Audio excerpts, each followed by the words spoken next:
Hello दोस्तों, मैं हूं कपिल रस्तोगी। स्वागत करता हूं आपका आपके अपने चैनल मार्केट स्टडीज़ पर। दोस्तों, बात कर रहे हैं एफएमसीजी सेक्टर से जुड़े एक बड़े स्टॉक, एक बड़े नाम मैरिको लिमिटेड के बारे में। दोस्तों, मैरिको लिमिटेड के चार्ट को सबसे पहले हम लोग यहां से स्टार्ट करते हैं। एक दिन का चार्ट आप देखेंगे नेगेटिव रिटर्न है, 5 दिन के चार्ट पर नेगेटिव रिटर्न है, 1 महीने के चार्ट पर भी आपको नेगेटिव रिटर्न दिख रहा है, 6 महीने के चार्ट पे आपको 12% 13% के आसपास की गिरावट दिख रही है, और 1 साल के चार्ट पर जाकर आपको नेट में 20% का गेन देखने को मिल रहा है। हालांकि हम देखेंगे कि हाफ ईयर तक अगर हम इसका रिटर्न देखेंगे तो 45% के आसपास का रिटर्न हमें यहाँ पर देखने को मिल रहा है, लेकिन उसी रिटर्न को जब हम पूरे साल में कंप्लीट करते हैं तो 20% ही रह जाता है। उसके बाद अगर आप 5 साल का इसका रिटर्न देखेंगे तो 62% का रिटर्न इन 5 ईयर्स, यानी 5 साल के अंदर मैरिको में कोई बहुत तगड़ा रिटर्न देखने को नहीं मिला है। अगर 5 साल के पीरियड के लिए किसी ने मैरिको के शेयर को होल्ड किया है तो उसको कोई बहुत बड़ा रिटर्न नहीं मिला, लेकिन अगर किसी ने इस स्टॉक को 10 साल होल्ड किया है, 10 साल या 12 साल के लिए अगर किसी ने होल्ड किया है, तो आप देख सकते हैं कि उसने 17,000% का रिटर्न कमाया है। एक मल्टी बैगर स्टॉक है, बहुत ही तगड़ा स्टॉक है, लेकिन गिरावट भी उतनी ही तगड़ी इसके अंदर देखने को मिलती है।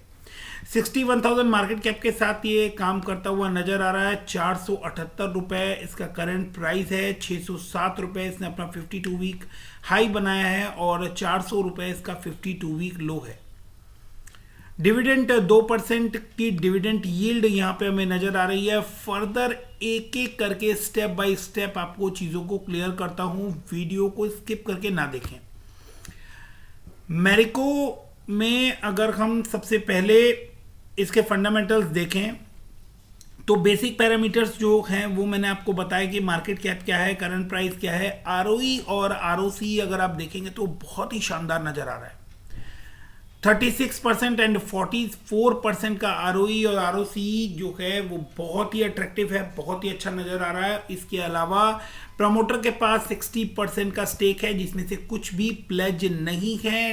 डेट जो है वो 300 350 करोड़ के रेंज में है, जो कि मैनेजेबल नजर आते हैं।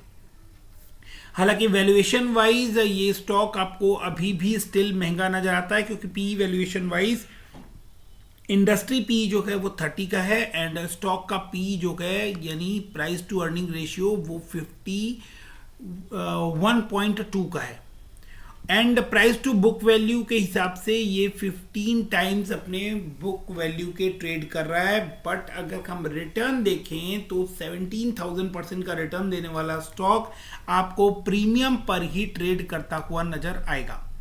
ये एक लीडिंग मोस्ट ब्रांड है, और इनके प्रोडक्ट्स जो के वो ऑलमोस्ट हम सभी के घरों में यूज होते हैं इन डेली रूटीन।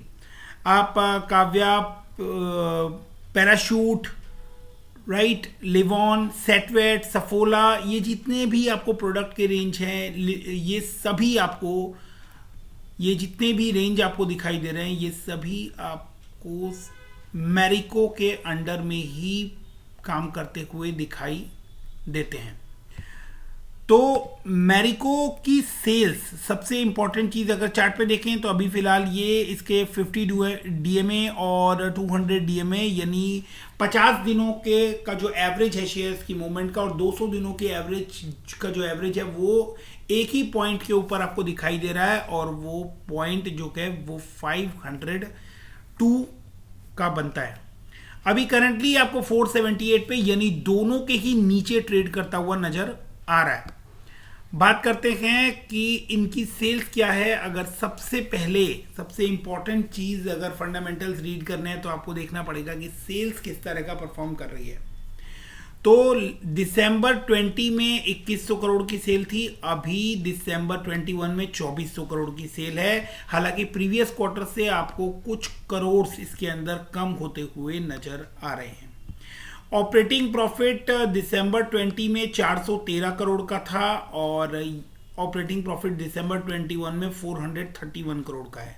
1% का ऑपरेटिंग मार्जिन जो है वो last quarter last year same quarter से कम हुआ है, वहीं प्रीवियस क्वार्टर सितंबर 21 से 1% का ऑपरेटिंग प्रॉफिट मार्जिन जो है वो आपको बढ़ता हुआ नजर आ रहा है। प्रॉफिट बिफोर टैक्स की बात करें तो प्रॉफिट बिफोर टैक्स 394 है, 394 करोड़ था दिसंबर 20 में, जो कि अब 407 करोड़ का है। तो वो आपको बढ़ता हुआ नजर आ रहा है लास्ट क्वार्टर से भी and similar quarter in last year also. Net profit after taxation 307 crore से 310 करोड़ और 309 करोड़ था सितंबर 21 में, जहां से 310 करोड़ का आपको नेट प्रॉफिट बढ़ता हुआ नजर आ रहा है। लेकिन ये जो बढ़ने की ग्रोथ है ये बहुत ही स्लो हमें क्वार्टरली बेसिस के ऊपर नजर आ रही है, जिसका इम्पैक्ट आपको इस स्टॉक के अंदर आता हुआ दिखाई दे रहा है कि स्टॉक ग्रेजुअली आपको धीरे धीरे नीचे आता हुआ दिखाई दे रहा है और एक साल के अंदर टोटल 20% का रिटर्न नेट में हमें मिलता हुआ दिखाई देता है। एक ईयर ऑन ईयर कंपैरिजन करें तो आप देख सकते हैं कि ट्रेलिंग 12 मंथ्स में 9300 करोड़ आपको सेल्स जाती हुई दिखाई दे रही है, 1700 करोड़ आपको ऑपरेटिंग प्रॉफिट नजर आ रहे हैं, 1600 करोड़ आपको प्रॉफिट बिफोर टैक्स नजर आ रहा है एंड उसके साथ साथ नेट प्रॉफिट जो है वो आपको 1194 यानी 1200 करोड़ के रेंज में आपको नेट प्रॉफिट नजर आ रहा है। यहाँ एक ध्यान देने वाली बात यह है कि ईयरली ऑपरेटिंग प्रॉफिट मार्जिन जो हैं, जो कि सबसे इंपॉर्टेंट चीज होती है कि आपका ऑपरेटिंग प्रॉफिट्स कैसे निकल कर आ रहे हैं, उसके बाद आप सेल्स के ऊपर एंड बाकी एडजस्टमेंट करते हैं, इंटरेस्ट कितना पे कर रहे हैं एंड डेप्रिसिएशन कितना चार्ज हो रहा है, इनकम टैक्स कितना कट रहा है, वो सारी चीजें जो है वो सेकेंडरी है। सबसे पहले आपको ऑपरेटिंग प्रॉफिट के ऊपर अच्छा कमांड और कंट्रोल होना चाहिए। बट अगर हम देखें तो मार्च 21 से जो ट्रेलिंग 12 मंथ्स का ऑपरेटिंग प्रॉफिट है वो 2% घटता हुआ नजर आ रहा है, जिसकी वजह से आपको इस स्टॉक के ऊपर प्रेशर फिलहाल बिल्ड होता हुआ दिखाई दे रहा है। हालांकि इस स्टॉक का जो इस कंपनी के जो प्रोडक्ट्स हैं उनकी डिमांड बहुत ही ज़्यादा हाई है। और इसके बाद हम देखें बैलेंस शीट की पोजीशन क्या है, तो बैलेंस शीट में आप देख सकते हैं कि रिजर्व्स बढ़ते हुए नजर आ रहे हैं, बोरोइंग्स जो हैं वो कम भी नहीं हो रही हैं, तो जो बढ़ रही हैं वो बढ़ने की स्पीड बहुत ज़्यादा नहीं है, यानी इन कंट्रोल्ड आपको एक साल जो लॉन्ग टर्म बोरोइंग है, बोरोइंग कहने का मतलब लॉन्ग टर्म बोरोइंग और शॉर्ट टर्म बोरोइंग जो है वो जो विद इन ईयर आपको पे होती हुई दिखाई देती है, वो अदर लायबिलिटीज के अंदर यहाँ पर आपको दिखाई दे रही है। बात करते हैं शेयर होल्डिंग पैटर्न की, तो 60% प्रमोटर के पास है, 25% का स्टेक जो है 25-26% का वो फॉरेन इंस्टीट्यूशनल इन्वेस्टर्स यानी FIIs के पास है, DIIs के पास 9% का स्टेक है, गवर्नमेंट के पास 0.09% का स्टेक है, पब्लिक इन लार्ज ने 6.17% का स्टेक लिया हुआ है एंड अदर देन 0.10% का स्टेक है। तो मेजर होल्डिंग्स जो हैं वो आपको बहुत ही स्ट्रॉन्ग हैंड्स में नजर आती है, बावजूद इसके आपको ये स्टॉक नीचे जाता हुआ दिखाई दे रहा है, विच इज अ पॉइंट। क्योंकि अगर प्रमोटर के पास की होल्डिंग इंटैक्ट है, FIIs ने अपनी जो होल्डिंग्स हैं वो बहुत ज़्यादा सेल ऑफ नहीं की हैं, DIIs ने इवन लास्ट क्वार्टर से अपनी होल्डिंग्स इंक्रीज की हैं, बट देखना होगा कि जैन टू मार्च वाला जो पीरियड गया है इसके अंदर FIIs ने किस तरह की बिकवाली की है। तो FIIs ने बड़ी तगड़ी बिकवाली की है, जो डाटा निकल कर आएगा उसके हिसाब से देखने पर पता चल रहा है कि FIIs की तगड़ी बिकवाली की वजह से ये सभी स्टॉक्स आपको तेज यहाँ पर FIIs का जो होल्डिंग्स हैं वो आपको कम होती हुई दिखाई देंगी, जिसकी वजह से ये स्टॉक्स आपको नीचे आते हुए दिखाई दे रहे हैं।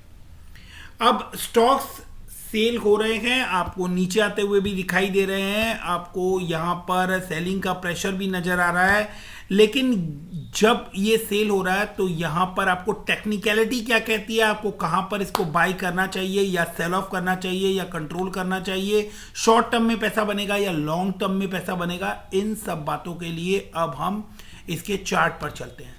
चार्ट पर जब एक साल के चार्ट को हम स्टडी करते हैं तो आप देख सकते हैं कि 460 रुपए के ऊपर ये आपको सपोर्ट लेता हुआ दिख रहा है और ये एक अच्छे सपोर्ट के तौर पर यहाँ काम करेगा, स्ट्रॉन्ग सपोर्ट के तौर पर 460 काम करेगा। अगर सेंटिमेंट्स बिगड़ते हैं और ये इसको ब्रेक करता है तो फिर आपको इसके बाद थोड़ी अच्छी गिरावट देखने को मिल सकती है। तो अगर आपकी रिस्क टेकिंग कैपेसिटी इतनी अच्छी नहीं है, अगर आप इतना लंबा टाइम स्टॉक को होल्ड नहीं कर सकते, तो फिर आपको 460 के ऊपर एक स्टॉप लॉस लगा लेना चाहिए। करंटली जो इसका RSI है यानी रिलेटिव स्ट्रेंथ इंडेक्स है, वो इसका 37 के आसपास चल रहा है, जो कि बियरिश जोन में दिखाई देता है। तो यानी कि अभी जो इसका पैटर्न है वहां से इसके अंदर आपको और बिकवाली आती हुई दिखाई दे सकती है। अगर करंट CMP पर आप इसको बाय करते हैं और ये यहाँ इसको एक सपोर्ट की तरह ट्रीट करता है, क्योंकि आप यहाँ पर देख सकते हैं इसने एक बार, दो बार और तीसरी बार इस लेवल के ऊपर सपोर्ट लिया है। तो अगर ये यहाँ करंटली इस सपोर्ट को रिस्पेक्ट देता है और यहाँ से ये एक सपोर्ट को रिवर्स करता है, तो आप फिर 480 से लेकर 520 तक के लेवल्स इसके अंदर देख सकते हैं। और जो लेवल्स आपको यहाँ पर दिखाई देने वाले हैं शॉर्ट टर्म में, आपको इसके अंदर 40 टू 50 रुपीस का गेन दिखाई दे रहा है।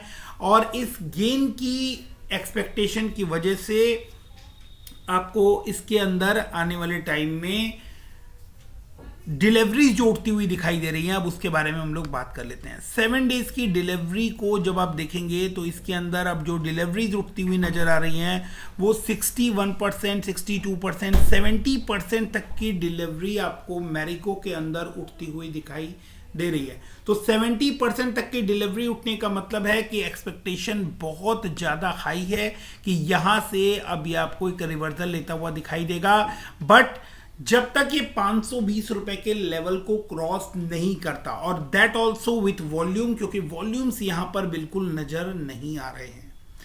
मैरिको के अंदर आपको वॉल्यूम्स बिल्कुल देखने को नहीं मिल रहे हैं, लेकिन अगर वॉल्यूम्स रिटर्न आते हैं और फिर से आपको इसके अंदर खरीदारी देखने को मिलती है, 520 का लेवल वॉल्यूम्स के साथ क्रॉस होता है, तो फिर आपको इसके अंदर एक तगड़ी रैली देखने को मिल सकती है।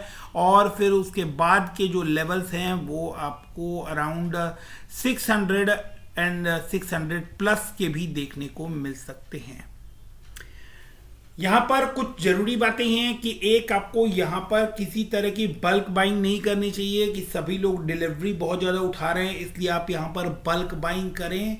दूसरा, अगर आपने ऊपर के लेवल पर इसको एक्यूमुलेट किया हुआ है, लिया हुआ है, तो फिर आपको अगर कोई पोजीशन मिलती है तो आप अपनी पोजीशन थोड़ी हल्की कर चल सकते हैं। फिर से जब आपको मौका मिले तो आप इसके अंदर पैसा बना सकते हैं। एक मल्टी बैगर स्टॉक है, 16-17,000% का रिटर्न दिया है, लेकिन बल्क बाइंग इस पोजीशन पर करना ठीक नहीं है। आप अपनी कैपेसिटी देखते हुए, होल्डिंग कैपेसिटी देखते हुए अपने फाइनेंशियल एडवाइजर से बात करके ही स्टॉक में एंट्री लें। और दूसरी बात कि जो पैसा शॉर्ट टर्म में रिक्वायर्ड हो उसको आप मार्केट में ना लगाएं। लोन लेकर पैसा लगाना मार्केट में बहुत बहुत ज़्यादा रिस्की हो सकता है। इन सारी बातों का ध्यान रखते हुए ही मार्केट में निवेश करें। होपफुली वीडियो आपको पसंद आया हो। वीडियो देखने के लिए थैंक यू वेरी मच।